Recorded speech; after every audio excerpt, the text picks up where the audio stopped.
নদীতে ভেসে যাবে। দেখো নদীতে কত পানি উঠছে। হ্যাঁ হ্যাঁ, কত পানি উঠছে। আল্লাহ আল্লাহ, কত পানি উঠছে। যাইও না বাবুরা, বয়ে উঠে পড়ো, উঠে পড়ো, কিনারে উঠে যাও। স্রোতে দেখেন কি অবস্থা, আর গাড়িগুলোর অবস্থা তো আরো। আর উনি একজন একজন সেলফি তুলতেছে, সেলফি তুলতে গিয়ে জানি কখন আবার বিপদে না পড়ে যায়, এমন একটা অবস্থা।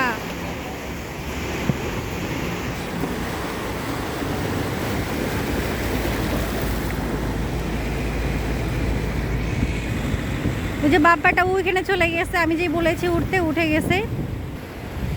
কি পানির স্রোত, গাড়িগুলো একটু আগাতে পারতেছে না, সব স্রোতের ইতে পিছনের দিক টেনে নিচ্ছে। আর প্রচুর বাতাস বাতাস হচ্ছে।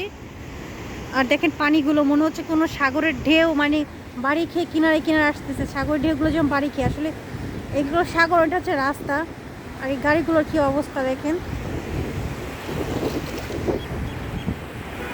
কি নিদারুণ একটা জিনিস। এটা ডুবে গেল, এটা গেল ডুবে। কি পরিমাণ পানি দেখেন, গাড়িটার একবারে ছুঁই ছুঁই অবস্থা পানি প্রত্যেকটা গাড়িতে। ভূতের কথা তো বলাই যায় না। ওইখানে যে ইগুলা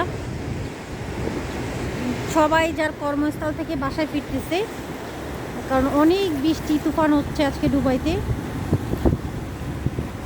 সবাই তার নিজ নিজ দায়িত্বে বাসায় চলে যাচ্ছে।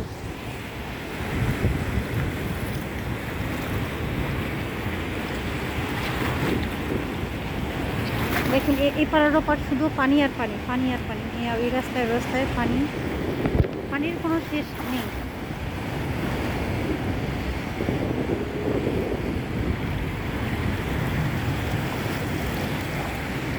এদিকে যে আমরা যেখানে থাকি সেখানেও পানির কোনো অভাব নেই। দেখেন এই তো পানি আর পানি, এই তো পানি আর পানি।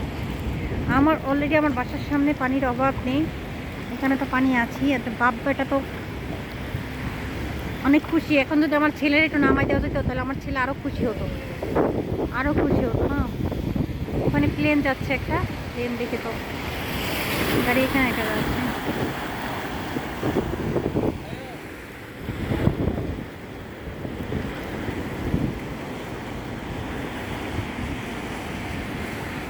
ওখানে পানিগুলোর স্রোত একেবারেই বেশি।